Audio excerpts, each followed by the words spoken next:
میرے اعمال کا بدلہ تو جہنم ہی تھا،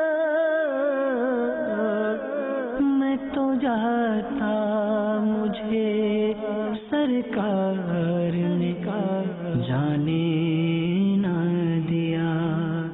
الحمدللہ رب العالمین والصلاة والسلام على سید المرسلین، اما بعد فاعوذ باللہ من الشیطان الرجیم، بسم اللہ الرحمن الرحیم۔ الصلاة والسلام علیک یا رسول اللہ وعلى آلک واصحابک یا حبیب اللہ۔ الصلاة والسلام علیک یا نبی اللہ وعلى آلک واصحابک یا نور اللہ۔ آئیے درود پاک کی ایک بہت خوبصورت فضیلت سنتے ہیں۔ درود پاک ایک ایسا خوبصورت وظیفہ ہے، جب بھی پڑھیں فائدہ ہی فائدہ ہے، برکتیں ہی برکتیں ہیں۔ اتنی حدیثیں، اتنے واقعات فضائل درود میں ملتے ہیں کہ بعض اوقات تو عقل حیران ہو جاتی ہے کہ درود پاک کے فضائل ہیں کتنے۔ یعنی اتنا شاندار تحفہ ہے یہ اس امت کے لیے کہ اپنے مسائل کے حل کے لیے، اپنی دنیا کی بہتری کے لیے، اپنی آخرت کی بہتری کے لیے، رحمتوں کی بارش میں نہانے کے لیے اگر درود پاک پڑھتا چلا جائے تو اس کے لیے کس قدر یہ آسان وظیفہ ہے۔ اب ایک خوبصورت حدیث سنیے، القول البدی میں یہ حدیث پاک موجود ہے۔ مدینے کے سلطان رحمت عالمیان سرور ذیشان صلی اللہ تعالی علیہ وسلم کا فرمان برکت نشان ہے۔ اللہ عز و جل کا ایک فرشتہ ہے، غور کیجئے گا، فرمایا اللہ عز و جل کا ایک فرشتہ ہے کہ اس کا ایک بازو مشرق میں ہے اور ایک بازو مغرب میں ہے، اور جب کوئی شخص مجھ پر محبت کے ساتھ درود بھیجتا ہے وہ فرشتہ پانی میں، یعنی ایک روایت کے مطابق بحر رحمت میں، رحمت کے دریا میں وہ غوطہ لگاتا ہے اور اس کے بعد اپنے پروں کو جھاڑتا ہے۔ کبھی آپ نے دیکھا ہوگا چھوٹے چھوٹے پرندے یا چڑیا کبوتر وغیرہ بھیگ جائے، پانی میں گیلا ہو جائے اور اپنے پروں کو جھاڑے تو کتنے قطرے گرتے ہوں گے، اندازہ ہے آپ کو؟ بہت سارے۔ لیکن اتنا بڑا فرشتہ جس کے پر کی جو لمبائی چوڑائی اتنی زیادہ ہے، جب وہ اپنے پروں کو جھاڑتا ہوگا تو کتنے قطرے گریں گے؟ انکاؤنٹیبل۔ سنیے میرے آقا علیہ الصلوۃ والسلام فرماتے ہیں اللہ عز و جل اس کے پروں سے ٹپکنے والے ہر قطرے سے ایک ایک فرشتہ پیدا فرماتا ہے۔ It means uncountable angels, uncountable فرشتے، غور ہی نہیں کر سکتے نا، تعداد کیسے گن سکتے ہیں؟ اچھا اب اتنے کروڑوں اربوں فرشتے پیدا ہو گئے، کرنا کیا ان فرشتوں نے؟ سنو، میرے آقا فرماتے وہ فرشتے قیامت تک اس درود پڑھنے والے کے لیے استغفار کرتے رہتے ہیں۔ ہم نے ایک درود پڑھا ہے، ادھر اللہ نے اس فرشتے کو حکم دیا کہ پہلے نہر میں غوطہ لگائے، نہر رحمت میں غوطہ لگانے کے بعد پروں کو جھاڑتا ہے، اس کے پروں سے قطرے گرتے ہیں، اللہ ہر قطرے سے فرشتہ پیدا فرماتا ہے، اور ہر وہ فرشتہ جو پیدا ہوتا ہے اس درود پڑھنے والے کے لیے ایک دن نہیں، 2 دن نہیں، صبح قیامت تک دعائے مغفرت استغفار کرتا رہتا ہے۔ اب آپ بتائیے پھر بھی درود پاک نہ پڑھیں، پھر بھی درود پاک پڑھنے میں کنجوسی کریں؟ ہم کتنا وقت ضائع کرتے ہیں میرے میٹھے پیارے اسلامی بھائیوں۔ ہم اپنی کچہریوں میں اپنے دوستوں کے ساتھ بیٹھ کر چائے پیتے ہوئے گھنٹوں ضائع کر دیتے ہیں، موبائل فون آج کل آ گیا تو ہمارے گھنٹوں وہ لے جاتا ہے۔ مگر یہ زبان جو اللہ نے ہمیں اتنی بڑی نعمت دی ہے، جس سے ایک درود پڑھیں تو یہ سب مل جاتا ہے۔ ذرا مل کے سارے کہیے سبحان اللہ، اب کہیے الحمدللہ، اب کہیے اللہ اکبر۔ جو ایک بار سبحان اللہ کہتا ہے اللہ کے کرم سے اس کے لیے جنت میں ایک درخت لگا دیا جاتا ہے۔ جو ایک بار الحمدللہ کہے رب کریم کے کرم سے اس کے لیے جنت میں درخت لگا دیا جاتا ہے۔ ایک بار اللہ اکبر کہے رب کی رحمت دیکھو اس کے لیے جنت میں درخت لگا دیا جاتا ہے۔ سمجھنے کو کیا ملا کہ چند سیکنڈز میں اس زبان سے چاہوں تو وہ کما سکتا ہوں جو دنیا کی ساری دولت مجھے نہیں دے سکتی۔ تو اس سے ویلیو پتہ چلی نا کہ ٹائم کتنا قیمتی ہے۔ سچی بات یہ ہے قیمتی وقت ہی وہی ہے جو اللہ اور اس کے رسول کے ذکر میں صرف ہو جائے۔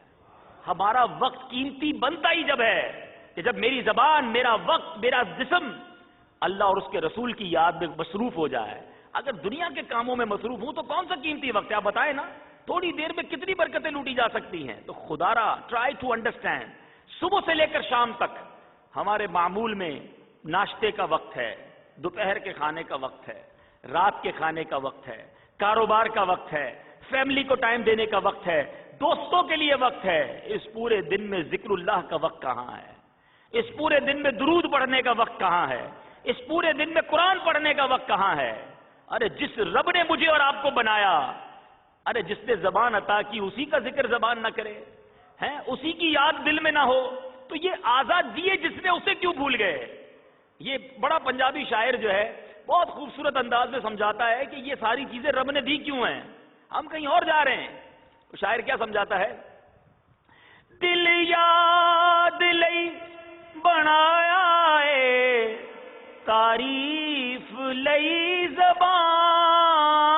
دل یاد لئی بنایا ہے، تعریف لئی زبان. اکھیاں بنائیاں سونے دے دیدار واسطے، اکھیاں بنائیاں سونے دے دیدار. تو یہ بنائی جن چیزوں کے لیے، ہم وہ چھوڑ کر کچھ اور کام میں لگ گئے. تو بہرحال آج ایک نیت وہاڑی میں موجود عاشقان رسول نے بھی کرنی ہے، اور مدنی چینل کے ناظرین بھی نیت کر لے کہ انشاءاللہ ایٹ لیسٹ کم از کم روزانہ 313 مرتبہ درود پاک ضرور پڑھیں گے. تھوڑی دیر لگے گی لیکن سوچئے اس کی کتنی برکتیں مل جائیں گی. آج عشق کی بات ہوئی ہے، سرکار سے محبت کی بات ہوئی ہے، تو آج بات کرتے ہیں اس عظیم ہستی کی، وہ ہستی جس کے بارے میں ہم سنا کرتے ہیں افضل البشر بعد الانبیاء. سارے نبیوں کے بعد دا بگیسٹ اتھارٹی، سب سے بڑا مرتبہ اگر کسی کا ہے، انبیاء کے بعد جو سب سے افضل ہستی ہیں، وہ حضرت سیدنا ابو بکر صدیق رضی اللہ تعالیٰ عنہ ہے. ان کو عاشق اکبر بھی کہا جاتا ہے. آج صدیق اکبر رضی اللہ تعالیٰ عنہ کی سیرت اتنی طویل ہے، اتنی ملٹی ڈائمینشنل ہے، اتنے ساری جہات ہے آپ کی سیرت میں کہ سب کچھ تو نہیں بیان کیا جا سکتا، مگر آپ کی سیرت کا وہ وصف جو سب سے آپ کو جدا کرتا ہے، جو نبی پاک علیہ الصلوۃ والسلام سے جو کنیکشن تھا، جو پیارے آقا علیہ الصلوۃ والسلام سے جو محبت تھی، صدیق اکبر رضی اللہ تعالیٰ عنہ کا اپنے آقا سے عشق اور وارفتگی کا عالم کیا تھا. آئیے سنتے ہیں، سنتے جائیے، ایمان تازہ بھی کرتے جائیے، مگر ساتھ ساتھ کچھ نیتیں بھی کرتے جائیے کہ آج بہت ساری آسانیاں ہیں ہمیں. اس زمانے میں اتنی آسانیاں نہیں تھیں، بڑی مشکلیں تھیں، عبادت کرنا مشکل تھا، رب کا نام لینا مشکل تھا، تکلیفیں تھیں، مگر اس مشکل دور میں میرے آقا اور آپ کے صحابہ نے کس قدر قربانیاں دیں. صدیق اکبر رضی اللہ تعالیٰ عنہ، آپ کا بچپن کیسے گزرا؟ کبھی کفر کی طرف نہ گئے، بلکہ اس وقت سے جس کو کہتے ہیں نا اچھے اخلاق اور اچھی صفات کے آپ حامل تھے. آپ خلیفہ اول، جانشین محبوب رب قدیر، امیر المومنین سیدنا ابو بکر صدیق رضی اللہ تعالیٰ عنہ. آپ کا نام کیا ہے؟ یہ بہت اہم سوال ہے. کئی بچپن سے نام سن رہے ہیں ابو بکر صدیق رضی اللہ تعالیٰ عنہ، آپ کا نام یہ نہیں ہے. آپ کا اسم گرامی عبداللہ ہے، آپ کی کنیت ابو بکر ہے، اور صدیق و عتیق یہ آپ کے القاب ہے. اور سبحان اللہ، صدیق کے معنی کیا ہے؟ بہت زیادہ سچ بولنے والا. آپ زمانہ جاہلیت سے اسی لقب سے ملقب ہو گئے تھے کیونکہ ہمیشہ سچ ہی بولتے تھے. اور عتیق کا معنی ہے آزاد. نبی پاک علیہ الصلوۃ والسلام نے ایک بار آپ کو بشارت دی تھی، انت عتیقم من النار، یعنی تو نار دوزخ سے آزاد ہے. دنیا ہی میں جہنم سے آزادی کے پروانے آپ کو مل گئے، اس لیے آپ کا یہ لقب ہوا. اے میرے بیچے پیارے اسلامی بھائیوں، صدیق اکبر رضی اللہ تعالیٰ عنہ کو صدیق کہنے کی ایک اور بڑی پیاری وجہ ہے. صدیق کا ایک مطلب تو سچا ہوتا ہے، ایک مطلب ہوتا ہے تصدیق کرنے والا، صداقت دینے والا، تصدیق کرنے والا. آپ کو یہ لقب کیسے ملا؟ کہ شب معراج اس طرح کچھ بات کی جاتی ہے کہ جناب نبی پاک علیہ الصلوۃ والسلام شب معراج کو خواب میں آسمانوں پر گئے تھے، خواب میں بیت المقدس گئے تھے، اور یہ ساری سیر آپ نے خواب میں کی تھی.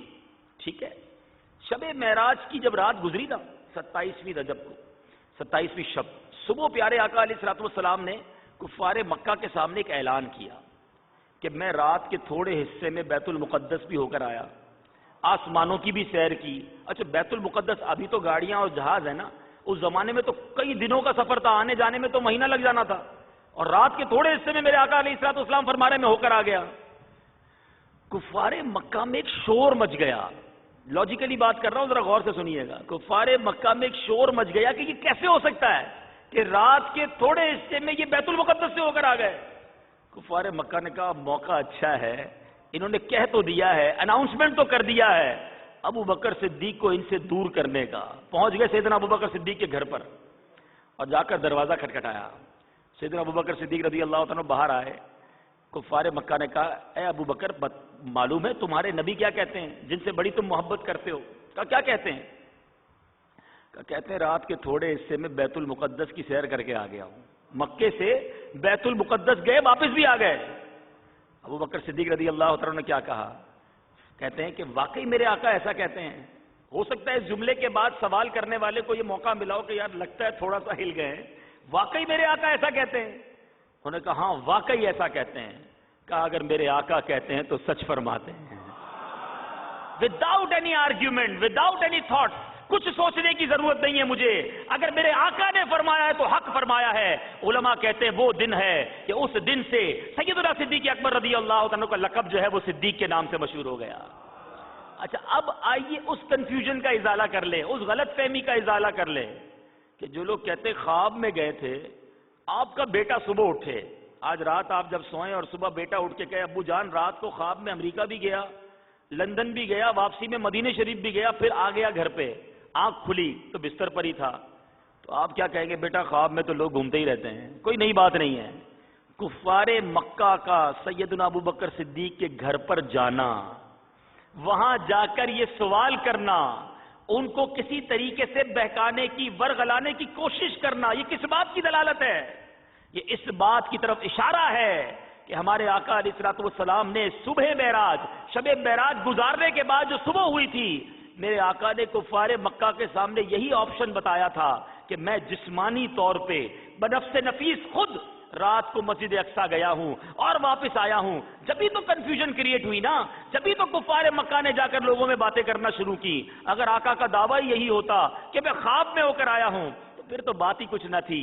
تو میرے میٹھے اسلامی بھائیوں، یہ دلیل ہے اس بات کی کہ نبی پاک علیہ الصلوۃ والسلام نے یہی فرمایا تھا کہ میں رات کے تھوڑے حصے میں خود مسجد اقصیٰ جا کر واپس آیا ہوں۔ بہرحال کیا شان ہے صدیق اکبر رضی اللہ تعالیٰ عنہ کی، عاشق اکبر ہیں، آپ کی زندگی میں بہت سارے پیارے پیارے واقعات ہیں، اور نبی پاک علیہ الصلوۃ والسلام سے ایسا گہرا رشتہ تھا، اس قدر نبی پاک علیہ الصلوۃ والسلام سے محبت تھی۔ میں بہت ساری، میں نے شروع میں کہا تھا باتیں عرض نہیں کر سکوں گا، مگر آپ کی ڈیزائر کیا تھی، آپ کی خواہش کیا تھی؟ غور سے سنیے گا۔ میں اگر یہاں آپ سب کے ہاتھ میں کاپی پینسل دے دیے جائے اور کہا جائے کہ جناب لکھیں آپ کی زندگی کی 3 سب سے بڑی خواہشیں کیا ہیں، تو شاید ہم میں سے کوئی لکھے گا کہ بڑا سا بنگلہ چاہیے، فلاں ماڈل کی گاڑی چاہیے، اور دنیا کا فلاں ملک جا کر دیکھنا ہے۔ عموماً دنیا والوں کی یہ خواہش ہوتی ہے۔ دیکھو ایک عاشق کی خواہش کیا ہوتی ہے۔ صدیق اکبر رضی اللہ تعالیٰ عنہ فرماتے مجھے 3 چیزیں پسند ہیں۔ آئے ہائے، سنو اور ایمان تازہ کرو۔ فرماتے ہیں النظر الیک وانفاق مالی علیک والجلوس بین یدیک۔ کیا پیارے جملے، کہتے ہیں میری 3 ہی خواہشیں ہیں۔ پہلی کیا ہے؟ النظر الیک، میں بس اپنے آقا کو دیکھتا رہوں، وانفاق مالی علیک، میں اپنا مال اپنے آقا پر خرچ کرتا رہوں، والجلوس بین یدیک، میری خواہش ہے بس نبی پاک کے قریب ہی بیٹھا رہوں، ان کے قریب رہوں اور کہیں نہ جاؤں۔ دیکھو دل سے نکلی ہوئی دعائیں ہیں نا، دل سے نکلی ہوئی خواہشیں تھیں۔ میرے مولا نے یہ 3 خواہشیں کیسے پوری کی؟ پہلی خواہش النظر الیک، میں آقا کو دیکھتا رہوں، یہ خواہش تھی، کیسے پوری ہوئی؟ سبحان اللہ۔ ایسی دیکھیں دیدار تو کئی صحابہ نے کیا، مگر صدیق اکبر نے جو غار ثور میں دیدار کیا، خود تھے اور آقا تھے اور کوئی نہیں تھا، اور میرے آقا صدیق اکبر رضی اللہ عنہ کی گود میں آپ کبھی کبھی غور کریں کہ کوئی گود میں سو رہا ہو آپ کی، اب کیسا نظر آئے گا؟ پیارے آقا کی آنکھیں بھی دیکھیں، پیارے آقا کی پلکیں بھی دیکھی ہوں گی، نبی پاک کا مبارک چہرہ کیسے دیکھا ہوگا؟ ارے ایسا دیدار کیا، علماء کہتے ہیں اس وقت پوری دنیا میں جو شرف ابو بکر صدیق کو حاصل تھا، جو عبادت ابو بکر صدیق رضی اللہ تعالیٰ عنہ کر رہے تھے، پوری دنیا میں وہ شرف کسی اور کو حاصل نہیں تھا، کیونکہ محبوب رب کائنات صدیق اکبر رضی اللہ تعالیٰ عنہ کی گود میں تھے، اور صدیق اکبر رضی اللہ تعالیٰ عنہ پیارے آقا کا چہرے کا دیدار کر رہے، اپنی آنکھوں کو کس قدر نور سے بھر رہے تھے۔ پھر فرماتے ہیں وَإِنفَاقُ مَالِ عَلَيْكَ، سیدنا صدیق اکبر نے ایک بار نہیں، ایک سے زائد بار اپنا سب کچھ جو کچھ تھا اپنے آقا پر خرچ کیا، اس قدر خرچ کیا، اس قدر قربان کیا کہ میرے آقا علیہ الصلوۃ والسلام ایک جگہ فرماتے ہیں، حدیث پاک کا خلاصہ ہے، اور لوگوں کا مجھ پر جو احسان تھا اور لوگوں نے جو مجھ پر خرچ کیا اس کا صلہ میں نے دنیا میں لوٹا دیا، مگر ابو بکر صدیق نے جو مجھ پر خرچ کیا ہے قیامت کے دن اللہ تعالیٰ اس کا صلہ اسے عطا فرمائے گا، اس قدر خرچ۔ اور آخری خواہش والجلوس بین یدیک، میں اپنے آقا کے پاس بیٹھا رہوں، میری اور کوئی تمنا نہیں۔ اللہ نے کیسی وہ تمنا پوری کی، ارے زندگی تو نبی پاک کے ساتھ گزاری، آج بھی صدیق اکبر مزار پر انوار میں میرے آقا کے ساتھ موجود ہیں۔ اللہ تعالی ہم سب کو بار بار مدینہ منورہ کی حاضری عطا فرمائے۔ کمال دیکھو، کروڑوں اربوں لوگ دنیا بھر سے مدینہ منورہ پہنچتے رہیں گے، مگر جب بھی دربار رسالت میں سنہری جالیوں پر سلام پیش کریں گے، صدیق اکبر رضی اللہ تعالیٰ عنہ، سیدنا عمر فاروق رضی اللہ تعالیٰ عنہ کو بھی سلام پیش کرتے رہیں گے۔ یہ صلہ محبت رسول کا انہیں ملا۔ بہرحال میرے میٹھے ہوئے پیارے اسلامی بھائیوں، دو باتیں، آپ کا پیارے آقا علیہ الصلوۃ والسلام سے محبت میں کس قدر آپ مستغرق تھے، اور اللہ کے دین کی سربلندی کے لیے مال کتنا خرچ کرتے تھے۔ ایک بار کیا ہوا، غزوہ تبوک کا موقع ہے، ذرا غور کیجئے گا۔ اب غزوہ تبوک میں مسلمانوں نے بڑھ چڑھ کر بہت زبردست حصہ لیا، پیارے آقا علیہ الصلوۃ والسلام نے اناؤنس کیا، اور مسلمانوں نے بڑھ چڑھ کر اس میں عطیات دیے۔ حضرت عثمان غنی رضی اللہ تعالیٰ عنہ نے، یہ وہی غزوہ ہے جس میں جنت خریدی تھی نبی پاک سے، اتنا مال دیا، اعلان کرتے رہے میرے آقا، وہ کھڑے ہو کے اپنا اعلان کرتے، میرے آقا اعلان کرتے، کھڑے ہو کے اعلان کرتے، اور آخرکار نبی پاک علیہ الصلوۃ والسلام نے حضرت عثمان غنی رضی اللہ تعالیٰ عنہ کو جنت کی بشارت دی۔ اسی غزوے میں حضرت عمر فاروق رضی اللہ تعالیٰ عنہ کہتے ہیں کہ میری تمنا تھی کہ کبھی تو نیکیوں میں میں حضرت ابو بکر سے آگے بڑھ جاؤں۔ کہتے مال زیادہ تھا، مال میں ان دنوں مال میرے پاس تھا، ذرا غور کیجیے گا، صاحب ثروت لوگ بیٹھے ہیں، کہتے مال زیادہ تھا، میں نے سوچا موقع اچھا ہے کہ آج ابو بکر صدیق سے آگے بڑھ جائیں گے۔ اچھا، ہمارے پاس جب مال زیادہ ہوتا ہے ہم کیا کرتے ہیں؟ مال زیادہ ہے، تھوڑی جو تمنائیں رہ گئی ہیں وہ پوری کر لیں، معاذ اللہ برائیاں لوگ کرنا شروع ہو جاتے ہیں کہ یار بڑے عرصے بعد مال ہاتھ آیا ہے، چلو وہ کام ابھی تک نہیں کیا وہ ابھی کر لیتے ہیں۔ ایک وہ لوگ تھے کہ پیسے زیادہ ہو گئے تو کہتے موقع اچھا ہے آج حضرت ابو بکر سے آگے بڑھنے کا۔ اب کیا کیا، غور سے سنیں۔ حضرت عمر فاروق رضی اللہ تعالیٰ عنہ نے اپنا سارا مال جمع کیا، اور جمع کر کے آدھا 50% گھر والوں کے لیے چھوڑا، اور آدھا دربار رسالت میں لے کر حاضر ہو گئے۔ میرے آقا علیہ الصلوۃ والسلام نے سیدنا عمر فاروق رضی اللہ تعالیٰ عنہ سے پوچھا، اے عمر گھر والوں کے لیے کیا چھوڑ آئے ہو؟ ہائے ہائے، حضرت عمر رضی اللہ تعالیٰ عنہ نے کیا کہا، یا رسول اللہ آدھا لے آیا ہوں آدھا چھوڑ آیا ہوں۔ یہ چھوٹی بات نہیں ہے، 2.5% زکوٰۃ نہیں نکلتی لوگوں سے۔ بعض اوقات لوگ ملتے کہتے ہیں ارے یار 5 لاکھ روپے زکوٰۃ دینی پڑے گی۔ اللہ کے بندے تجھے 5 لاکھ مشکل لگ رہے ہیں، اللہ نے 2 کروڑ دیے جبھی 5 لاکھ زکوٰۃ بن رہی ہے نا، اس رب کا شکر ادا کرو کہ اتنے پیسے دیے مولا میں زکوٰۃ دے رہا ہوں۔ کبھی بھی اللہ کی راہ میں دیتے ہوئے بوجھ محسوس نہ کیا کریں، اللہ کا شکر ادا کریں کہ مولا تو نے دینے والا بنایا، مانگنے والا نہیں بنایا ہے۔ ارے جو مانگنے آ رہا ہے ہمارے پاس، جس کو آپ زکوٰۃ دے رہے ہیں، وہ بھی میں بھی تو ہو سکتا تھا، میرا کیا کمال ہے کہ آج میں دینے والا بن گیا؟ یہ رب کا احسان ہے۔ آلویز، ہمیشہ جب بھی اللہ کی راہ میں کوئی خرچ کریں یا عبادت کریں، بوجھ کے ساتھ نہیں، برڈن کے ساتھ نہیں کہ یار کیا کریں اب زکوٰۃ دینی پڑے گی۔ ارے اللہ کا شکر ادا کریں کہ مولا تو نے اتنا عطا کیا کہ آج میں دینے والا ہوں، میں مانگنے والا نہیں۔ آدھا مال حضرت عمر رضی اللہ تعالیٰ لے کر آ گئے. اب کیا ہوا؟ اب کہتے ہیں انتظار تھا عاشق اکبر کا کہ اب یہ کیا لے کر آتے ہیں. سنو، عاشق اکبر صدیق اکبر رضی اللہ تعالیٰ مال لے کر آئے. مال اپیرنٹلی ظاہری طور پر تھوڑا تھا، حضرت عمر جتنا نہیں تھا، تھوڑا مال تھا، مگر جب لے کر آئے تو جب لے کر آئے نا مال، تو آپ نے اپنے جو کرتا تھا، جو جبہ جس کو آپ کہیں، اس پہ بٹن کی جگہ کانٹے لگائے ہوئے تھے. اور نبی پاک علیہ الصلوۃ والسلام کو جب یہ سامان دیا تو پیارے آقا علیہ الصلوۃ والسلام نے دریافت کیا، اے ابو بکر، گھر والوں کے لیے کیا چھوڑ کے آئے ہو؟ کہتے یا رسول اللہ، اللہ اور اس کا رسول گھر والوں کے لیے کافی ہے، جو کچھ تھا سب لے آیا ہوں. اے میرے بیچے پیارے اسلامی بھائیوں، پھر سنو کیا ہوا. اس کے بعد کیا ہوا؟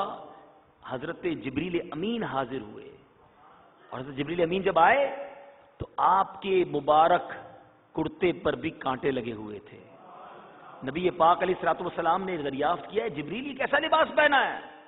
کہ یا رسول اللہ، آج اللہ کو ابو بکر کی ادا ایسی پسند آئی ہے، میں نے نہیں، آسمان پر جتنے فرشتے سب نے یہی لباس پہنا ہوا ہے.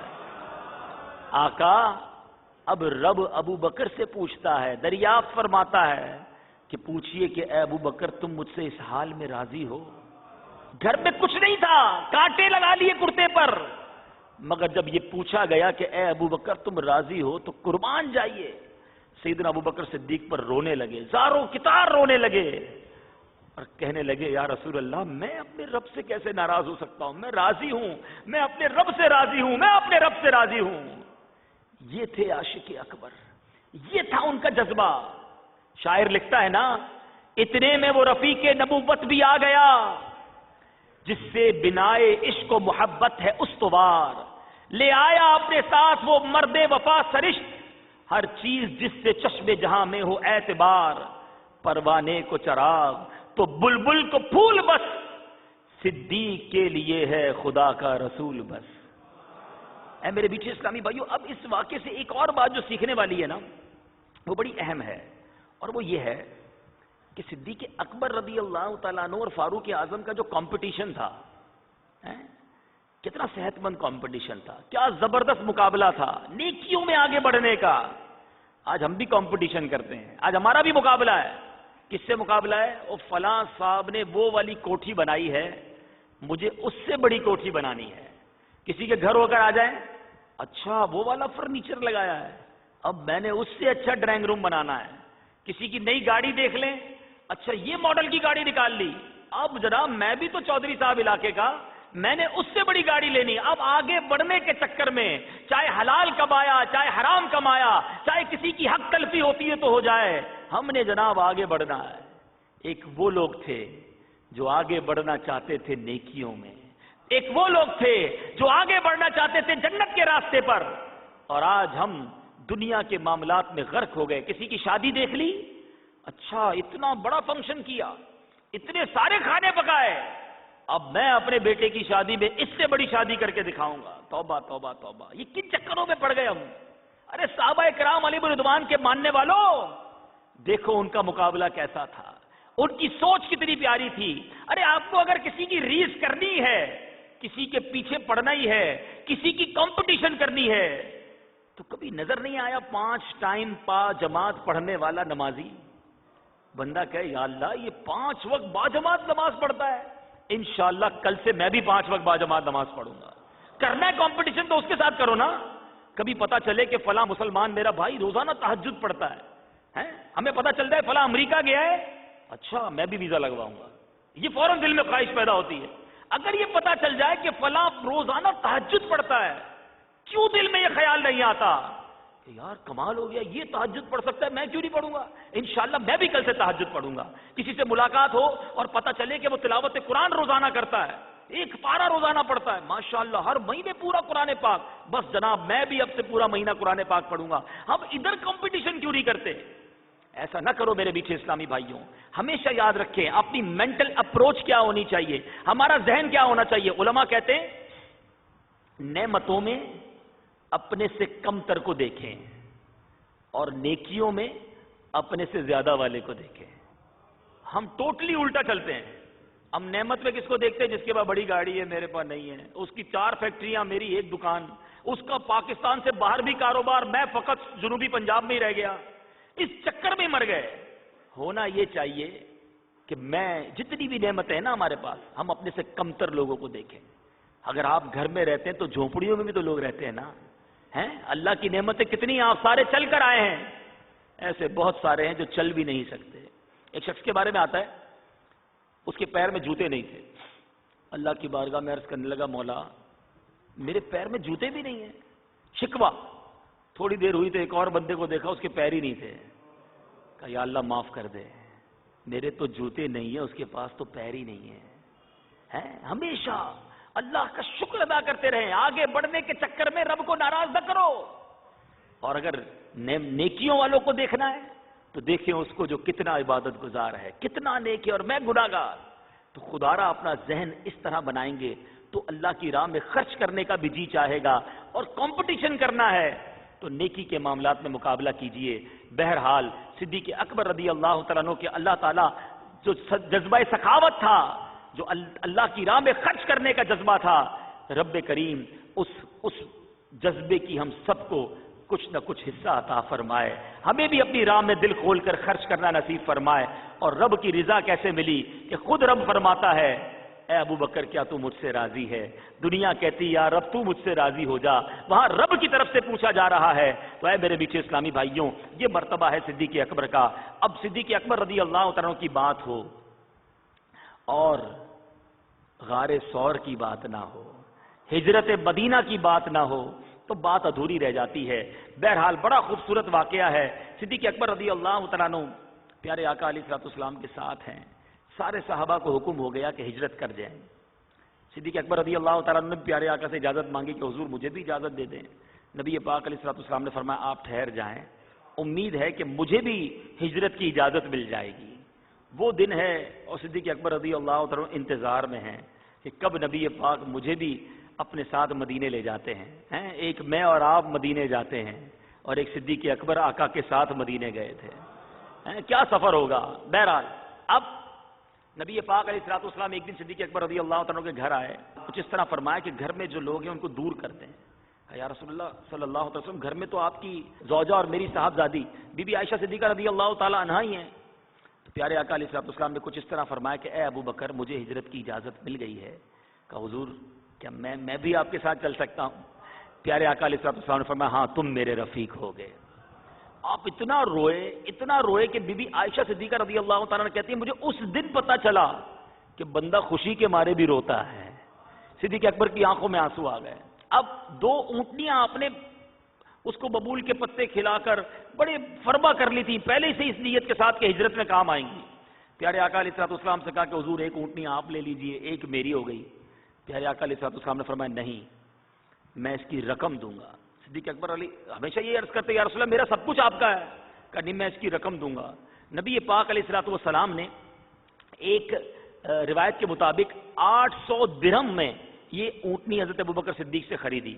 علماء اس بات پر بحث کرتے ہیں کہ کیا وجہ تھی پیارے آقا علیہ الصلوۃ والسلام نے کیوں تحفہ قبول نہ کیا. بڑا پیارا مدنی پھول ہے کہ نور کے پیکر صلی اللہ تعالی علیہ وسلم نے اونٹنی اس لیے خریدی کہ آپ کی ہجرت کا ثواب خاص آپ کے لیے ہو، کوئی دوسرا اس میں شریک نہ ہو، ورنہ اونٹنی کو قیمتاً لینے کی ضرورت نہ تھی. اب ذرا غور کیجئے، ہمیں بھی جب نیکی کرنے کا موقع ملے نا، یہ میرے دعوت اسلامی کے ذمہ داران کے لیے بھی مدنی پھول ہے کہ مدنی قافلوں میں سفر کریں یا کوئی بھی نیکی کا کام کریں اس میں اپنے پلے سے خرچ کرنے کی کوشش کریں جہاں تک ہو سکے. نبی پاک علیہ الصلوۃ والسلام اور صدیق اکبر رضی اللہ عنہ کا بڑا یارانہ بڑا پیار تھا، مگر ہجرت کے موقع پر میرے آقا نے اونٹنی کی رقم خود عطا فرمائی، طے کیا، سودا کیا تاکہ خاص ہجرت کا ثواب آپ کو ملے. تو اے میرے میٹھے اسلامی بھائیوں، ہمیں بھی کوشش یہ کرنی چاہیے کہ جہاں تک ہو سکے اللہ کی راہ میں اپنے پلے سے خرچ کریں تاکہ نیکیاں زیادہ سے زیادہ کمائی جا سکیں. بہرحال میرے میٹھے اسلامی بھائیوں، اب جو آپ نے وہ توجہ رکھیے گا، صدیق اکبر کی آپ نے تمنا سنی تھی النظر الیک، میں دیکھتا رہوں میرے آقا کو. ہجرت کے موقع پر کیا ہوا، میرے آقا علیہ الصلوۃ والسلام اب جب تشریف لے جا رہے تھے، صدیق اکبر رضی اللہ تعالیٰ نے بڑا عجیب کام کیا. چلتے چلتے کبھی دائیں چلتے، پھر بائیں چلتے، پھر آگے چلتے، پھر پیچھے چلتے. رفیق تو ساتھ چلتا ہے نا، دو ہی آدمی سفر کر رہے ہو تو ایک برابر میں چلتا ہے. پیارے آقا علیہ الصلوۃ والسلام نے فرمایا، اے ابو بکر یہ کیا ہے؟ کبھی تم میرے آگے چلتے ہو کبھی پیچھے، تم پہلے تو کبھی اس طرح نہیں چلے. سنو تمنا کیا تھی. کہتے یا رسول اللہ صلی اللہ علیہ وسلم مجھے جب خوف آتا ہے کہ دشمن آگے سے حملہ کرے گا میں آگے آ جاتا ہوں. جب مجھے خوف آتا ہے دشمن دائیں طرف سے حملہ کرے گا میں دائیں طرف آ جاتا ہوں. جب یہ خیال آتا ہے یہ بائیں طرف سے حملہ کرے گا میں بائیں ہاتھ پر آ جاتا ہوں. جب لگتا ہے نہیں پیچھے سے حملہ کرے گا میں پیچھے آ جاتا ہوں. پیارے آقا علیہ الصلوۃ والسلام نے کیا فرمایا، اے ابو بکر کیا تم یہ پسند کرتے ہو کہ اگر کوئی تکلیف پہنچے تو تمہیں پہنچے مجھے کچھ نہ ہو؟ صدیق اکبر کہتے ہیں یا رسول اللہ صلی اللہ علیہ وسلم اللہ عز و جل کی قسم، رب ذوالجلال کی قسم جس نے آپ کو حق کے ساتھ مبعوث فرمایا، میں تو یہ پسند کرتا ہوں کہ کوئی بھی تکلیف و مصیبت ہو تو مجھے پہنچے لیکن آپ کو کچھ بھی نہ ہو. اللہ اللہ، یہ پیار نبی پاک علیہ الصلوۃ والسلام سے تھا. اب میرے میٹھے اسلامی بھائیوں غار ثور میں داخلے کا وقت آیا. صدیق اکبر رضی اللہ تعالیٰ عنہ نے پیارے آقا سے عرض کی حضور آپ باہر تشریف رکھیں، پہلے میں اندر جاؤں گا. آپ غار ثور میں گئے. اللہ تعالیٰ آپ سب کو غار ثور بار بار دیکھنا نصیب فرمائے. یہ واقعہ میں نے کئی بار بیان کیا، کئی بار پڑھا تھا، لیکن سچ بتاؤں جب غار ثور گئے نا تب پتا چلا کہ یہ کیا واقعہ تھا، یہ کیسے سفر ہوا ہوگا. آج سیڑھیاں بن گئی ہیں اور جاتے میں جوان آدمی بھی تھک جاتا ہے. ادھر دشمن کا خوف بھی تھا، کنکریلے پتھر بھی تھے، ڈر بھی تھا کہ پیروں کے نشان نہ باقی رہ جائیں. اللہ اللہ، اس پہاڑ پر چڑھتے وقت صدیق اکبر رضی اللہ تعالیٰ عنہ نے پیارے آقا سے عرض کرتی حضور آپ ایسا کریں میرے کاندھے پہ تشریف لے آئیں، آپ کو تکلیف نہ ہو. ارے قربان جائیے صدیق اکبر رضی اللہ تعالیٰ عنہ کی قسمت پر. نبی پاک صدیق اکبر کے کاندھے پر سوار ہوئے اور میرے آقا علیہ الصلوۃ والسلام کو اس پورے سفر میں صدیق اکبر نے اپنے کاندھوں پر اس پہاڑ تک سوار کر کے پہنچایا تھا. اسی ہجرت میں حضرت علی نے ایک شجاعت کا وہ کام کیا جو ساری زندگی آپ خود فخر سے بیان کرتے تھے کہ نبی پاک جب مدینے کو روانہ ہوئے تو مولا علی کرم اللہ تعالی وجہ الکریم کو اپنے بستر پر سلا دیا. حضرت علی سے فرمایا کہ اے علی رات گزار کر صبح مکے والوں کو امانتیں لوٹا کر مدینے آ جانا. حضرت علی کہتے رات بڑی خطرناک تھی، تلواروں کے سائے میں رات تھی، قاتلانہ حملہ لوگوں نے کرنا تھا، مگر مجھے یقین تھا کہ مجھے ہونا کچھ نہیں ہے کیونکہ پیارے آقا نے کہا تھا اے علی امانتیں لوٹا کر ہمارے پاس مدینے آ جانا. جب نبی پاک نے کہا تھا مدینے آ جانا تو مجھے پتا تھا رات میری خیر سے ہی گزرنی ہے. تو یہ شجاعت تھی مولا علی کی. بہرحال اب غار کے اندر ابو بکر صدیق رضی اللہ عنہ داخل ہوئے. آپ نے باری باری اپنی چادر کو پھاڑا اور اس کے اندر جتنے بھی سوراخ تھے وہ سوراخ میں کپڑا پھنساتے گئے، سوراخ سارے بند کیے، غار کی صفائی کی. نبی پاک علیہ الصلوۃ والسلام کو کہا کہ حضور اب آ جائیں. ایک سوراخ باقی رہ گیا، آپ نے اس سوراخ پر اپنا پیر رکھ دیا. صدیق اکبر رضی اللہ تعالیٰ عنہ کے پاس پیارے آقا آئے، گود میں آرام فرمانے لگے. اب وہاں ایک سانپ تھا، اس سانپ کی بھی ایک زبردست سٹوری ہے. بہرحال اس سانپ نے بڑی کوشش کی کہ کسی طرح پیر ہٹا لیں، آپ نے پیر نہیں ہٹانا تھا. اس نے ڈنک مارا، آپ کی آنکھوں سے آنسو نکلے. نبی پاک علیہ الصلوۃ والسلام کے چہرہ انور پر آنسو گرتے ہیں. نبی پاک علیہ الصلوۃ والسلام نے فرمایا اے ابو بکر کیا ہوا؟ کہتے یا رسول اللہ سانپ نے ڈس لیا ہے. پیارے آقا علیہ الصلوۃ والسلام نے کسی ڈاکٹر کے پاس نہ بھیجا. دیکھو میرے آقا کا معجزہ، لعاب دہن حضرت ابو بکر صدیق رضی اللہ عنہ کے انگوٹھے پر لگایا اور اس انگوٹھے پر جہاں سانپ نے کاٹا تھا سانپ کا زہر کا جو تکلیف تھی، جو اثر تھا وہ جاتا رہا. اور میرے میٹھے پیارے اسلامی بھائیوں گویا میرے آقا نے جان واپس صدیق اکبر رضی اللہ عنہ کو لوٹا دی. سبحان اللہ. اعلیٰ حضرت دو خوبصورت واقعے کو بڑے پیارے انداز میں بیان کرتے ہیں. آپ نے مقام صحبہ کا وہ واقعہ سنا ہوگا کہ جب مولا علی کی گود میں پیارے آقا تھے وہاں عصر کا وقت چلا گیا، نبی پاک نے دعا کی تو سورج پلٹایا. یہاں حضرت ابوبکر صدیق کی باری ہے، ان کی گود میں نبی پاک آرام فرما ہے. سانپ نے کاٹ لیا، جان جانے دی مگر نبی پاک کو نہ جگایا. غور کرنے کی بات ہے، ایک طرف نماز جا رہی ہے، ایک طرف جان جا رہی ہے. یہ دونوں چیزیں فرض ہیں، جان بچانا بھی فرض، نماز پڑھنا بھی فرض. مگر خلیفۃ المسلمین امیر المومنین یہ دونوں عظیم صحابہ ہم سے زیادہ دین جانتے تھے، ہم سے زیادہ شریعت جانتے تھے. ایک طرف فرض جا رہا تھا، دوسری طرف مصطفیٰ علیہ الصلوۃ والسلام کے آرام میں خلل تھا. انہوں نے نماز جانے دی، انہوں نے گویا جان جانے دی. یہ کیا ماجرا ہے؟ سبحان اللہ. بریلی کے تاجدار اس بات کو کتنے پیارے انداز میں سمجھا رہے ہیں. کیا لکھتے ہیں؟ مولا علی نے واری تیری نیند پر نماز، مولا علی نے واری تیری نیند پر نواز، اور وہ بھی عصر سب سے جو اعلیٰ خطر کی ہے. عصر کی نماز بڑی احتیاط والی نماز ہے مگر وہ بھی وار دی. اور غار میں کیا ہوا؟ صدیق بل کے غار میں جان ان پہ دے چکے، اور حفظ جان تو جان فروز غرر کی ہے۔ ارے جان بچانا تو ضروری تھا، ہوا کیا؟ اس کا حل کیا ہے؟ فرماتے ہاں تو نے انہیں جان، انہیں پھیر دی نماز، ان کو جان لوٹا دی، انہیں نماز لوٹا دی۔ ہاں تو نے انہیں جان، انہیں پھیر دی نماز، پر وہ تو کر چکے جو کرنی بشر کی ہے۔ ان دونوں نے اپنا کام کر دیا تھا۔ اب یہ سارے دونوں واقعات بیان کر کے اعلیٰ حضرت کیا سمجھا رہے ہیں؟ سنیے، سمجھا رہے ہیں ثابت ہوا کہ جملہ فرائض فروع ہیں، ثابت ہوا کہ جملہ فرائض فروع ہیں، اصل الاصول بندگی استاجور کی ہے۔ نبی پاک راضی ہو گئے تو رب بھی راضی ہو جانا ہے، اور یہی بات صدیق اکبر رضی اللہ تعالیٰ عنہ ہمیں سمجھائی۔ اب سنو غار کے اس واقعے کا ایک خوبصورت پہلو، یہ واقعہ تو کئی بار سنا نا۔ صدیق اکبر رضی اللہ تعالیٰ عنہ سے میرے آقا نے صبح پوچھا، ابو بکر تمہارا کپڑا کہاں گیا؟ حضرت ابو بکر صدیق نے سارا کپڑا اس سوراخوں میں ڈال دیا تھا۔ تو انہوں نے کیا کہا کہ یا رسول اللہ میں نے تو اس کپڑے کے حصے کر کے سوراخ بند کر دیے۔ نبی پاک علیہ الصلوۃ والسلام نے ان کے حق میں کیا دعا فرمائی؟ اے اللہ قیامت کے دن ابو بکر کو جنت میں میرے ساتھ جگہ عطا فرما۔ سوچو آج امتی دعا کرتا ہے نا کہ اللہ کرے کہ محبوب کے ساتھ جنت میں پڑوس مل جائے۔ ارے اس امتی کی قسمت پر ہماری جانیں قربان، صدیق اکبر پر ہماری جانیں قربان کہ پیارے آقا دعا کر رہے ہیں کہ یا اللہ ابو بکر کو جنت میں میرا ساتھ جگہ عطا فرما۔ اللہ عز و جل نے اپنے پیارے حبیب صلی اللہ علیہ وسلم کی طرف وحی فرمائی کہ بے شک آپ کے رب نے آپ کی دعا قبول فرما لی ہے۔ کیا شان ہے صدیق اکبر رضی اللہ تعالیٰ عنہ کی۔ آخری وقت آپ کی زندگی کا جب آخری وقت آیا، عقیدہ دیکھو، آپ نے اپنے صحابہ کو، اپنے ساتھیوں کو کیا وصیت کی تھی؟ آپ نے کہا دیکھو جب میرا انتقال ہو جائے تو مجھے نبی پاک علیہ الصلوۃ والسلام کے روضے کے پاس لے جانا۔ حضرت علی کرم اللہ تعالی وجہ الکریم اس بات کو روایت کرتے ہیں کہ ایسا کرنا کہ نبی پاک علیہ الصلوۃ والسلام کی بارگاہ میں لے جانا اور وہاں جا کر عرض کرنا یا رسول اللہ ابو بکر آستانہ عالیہ پر حاضر ہے۔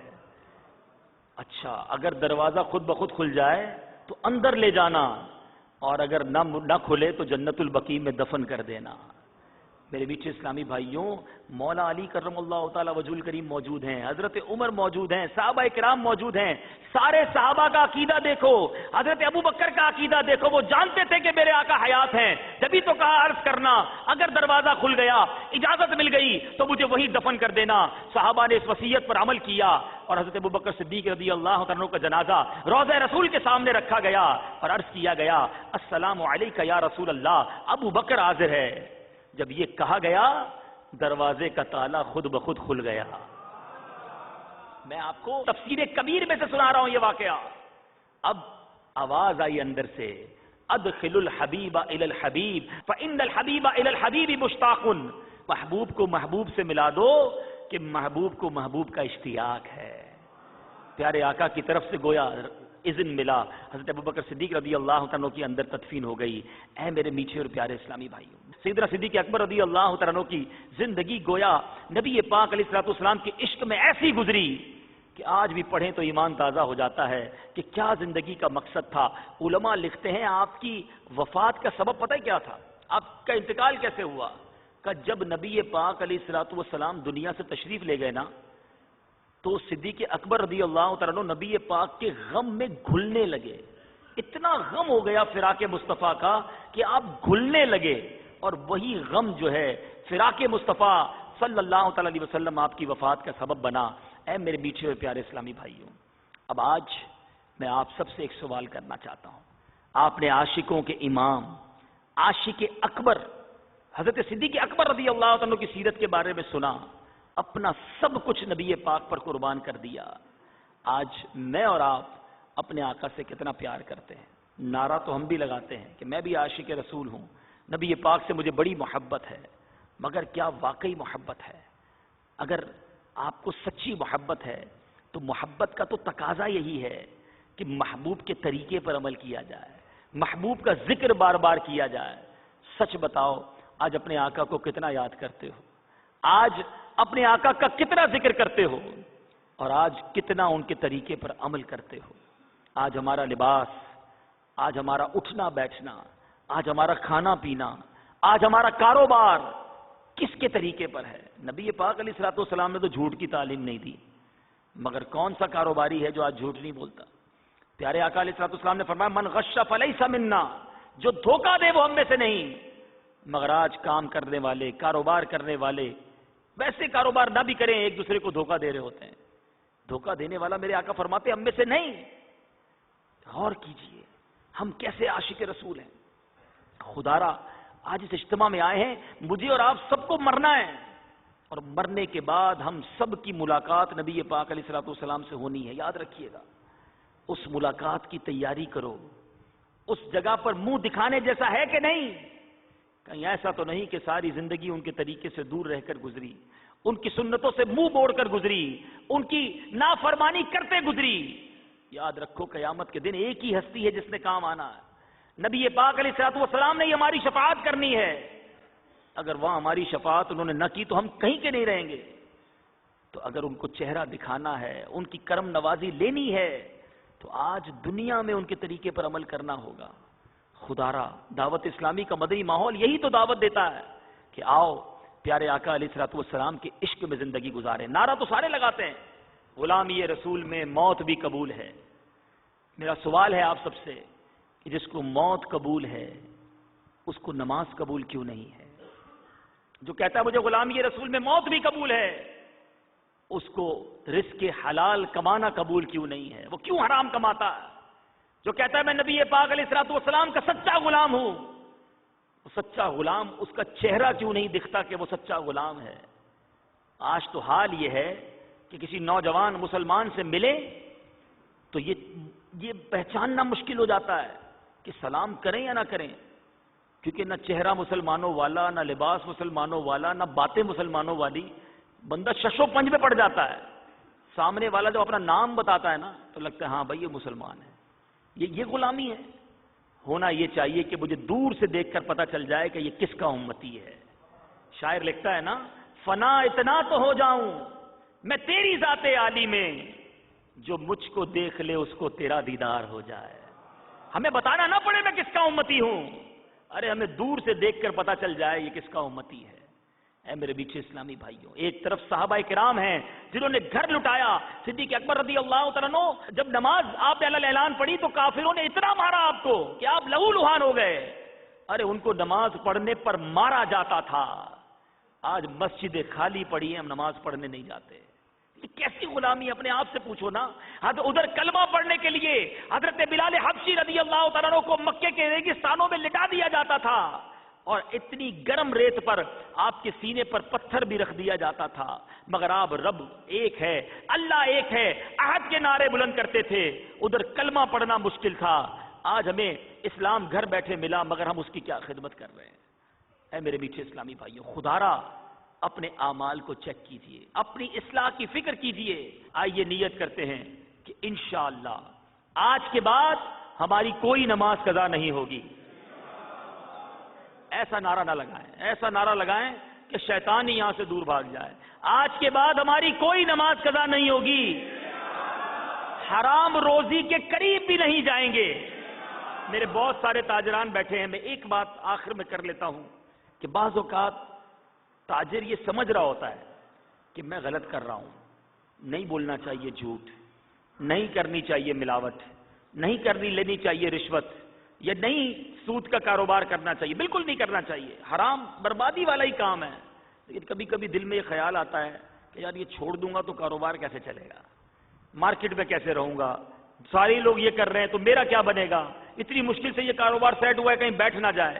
یہ خوف اس کو نیکی کے راستے کی طرف حرام چھوڑنے پر مطلب نہیں آنے دیتا۔ ایسا ہوتا ہے نا۔ میں آپ کو اس کا ایک سوال کرتا ہوں، اگر آپ حرام کما رہے ہیں کسی بھی طرح سے، یہ تھوڑا بہت بھی حرام آپ کے کاروبار میں شامل ہو رہا ہے، آپ مجھے بتائیں، آپ اللہ کو ناراض کر رہے ہیں، آپ کو روزی مل رہی ہے، کیا آپ رب کو راضی کرنے لگیں گے روزی رک جائے گی؟ جب رب رزاق ہے تو کیوں ڈرتے ہو؟ یہ ہمت کرو کہ بس میں نے حرام کا ایک لقمہ نہ خود کھانا ہے نہ اپنے بچوں کو کھلانا ہے، اور اللہ پر بھروسہ رکھو، اللہ تبارک و تعالیٰ وہاں سے روزی دے گا جہاں تمہارا گمان بھی نہ ہوگا. خود قرآن میں رب فرماتا ہے وَمَن يَتَّقِ اللَّهَ يَجْعَل لَّهُ مَخْرَجًا وَيَرْزُقْهُ مِنْ حَيْثُ لَا يَحْتَسِبُ. ارے اللہ وہاں سے روزی دے گا جہاں تمہارا گمان بھی نہ ہوگا. لیکن بات بھروسے کی ہے, بات یقین کی ہے. دانے دانے پہ لکھا ہے کھانے والے کا نام, بچپن سے سنتے آ رہے ہو, لیکن جب حرام روزی سامنے آتی ہے تو لالچ آ جاتی ہے کہ نہیں یار یہ ڈیل بھی میں کر لوں, یہ معاملہ بھی میں ہی اٹھا لوں. ارے حرام ہے, غلط ہے, مگر انسان کہتا ہے یہ ڈیل نکل جائے گی. ارے ایک بات کا یقین رکھ لو کہ جو میرے نصیب میں ہے وہ کوئی چھین نہیں سکتا, اور جو میرے نصیب میں نہیں وہ کوئی دے نہیں سکتا. جو مجھے نصیب میں ہے وہ مل کر رہے گا, اور حلال ملنا چاہیے. تو بہرحال ایک نیت آج سارے کرتے ہیں, چاہے کاروبار والے ہوں چاہے نوکری والے ہوں, کہ آج کے بعد حرام روزی کے قریب بھی نہیں جائیں گے. بس یہ پکی نیت ہو جائے, پھر دیکھیں حلال کے لقمے جو ہیں وہ کیسے آپ کی مصیبتوں کو دور کرتے ہیں, روحانیت پیدا کرتے ہیں. مسئلہ یہ ہے کہ دعائیں مانگتے ہیں, دعائیں قبول نہیں ہوتی. ایک بار حضرت موسیٰ علیہ السلام نے ایک شخص کو دیکھا رو رو کر دعائیں مانگ رہا ہے, گڑ گڑا کر دعائیں مانگ رہا ہے. آپ نے کہا یا اللہ اس بندے کی دعا قبول کیوں نہیں کرتا, کتنا رو رہا ہے. سنو کیا جواب ملا. غیب سے ندا آئی, اے موسیٰ یہ اتنا روئے کہ روتے روتے مر جائے, اتنے ہاتھ اٹھائے کہ اس کے ہاتھ آسمان کو چھو جائیں. اے موسیٰ میں نے اس کی دعا قبول نہیں کرنی. کہ یا اللہ کیا وجہ ہے؟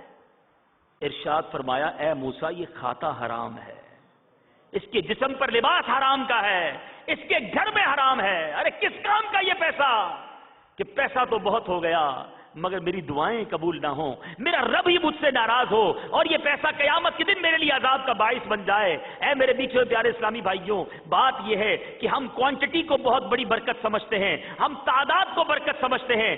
آج ایک بات سمجھ کے چلے جائیے, تعداد میں برکت نہیں ہے, کوانٹٹی برکت کا نام نہیں ہے, کوالٹی برکت کا نام ہے, معیار برکت کا نام ہے. کسی کے پاس اربوں روپے ہیں لیکن اگر سکون نہیں ہے, ٹینشنیں ہیں, بیماریاں ہیں, وہ پیسہ حرام کا ہے, بچے نافرمان ہیں, گھر میں بیماریاں ہیں, وہ اربوں روپے کس کام کے. اور کسی کے پاس پیسے تو تھوڑے ہیں مگر سارے حلال کے ہیں, ٹینشن کسی چیز کی نہیں ہے, اللہ نے بیماریوں سے بچایا ہوا ہے, رات سکون کی نیند سوتا ہے.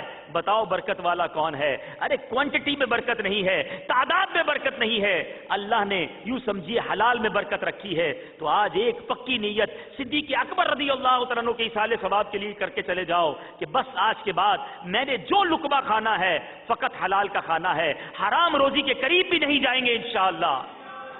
اب ہمت کریں, اگر آپ کو لگتا ہے کہ میں کروں گا تو میرا کاروبار کم ہو جائے گا, اب ہمت کریں, اللہ غیب کے خزانوں سے عطا کرے گا, اور ایسا عطا کرے گا کہ آپ کو سکون حاصل ہو جائے گا.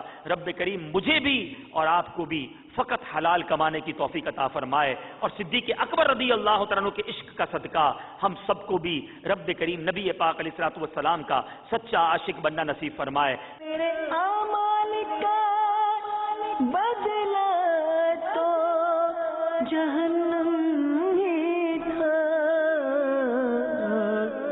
میں تو جاتا مجھے سرکار نے کہا جانے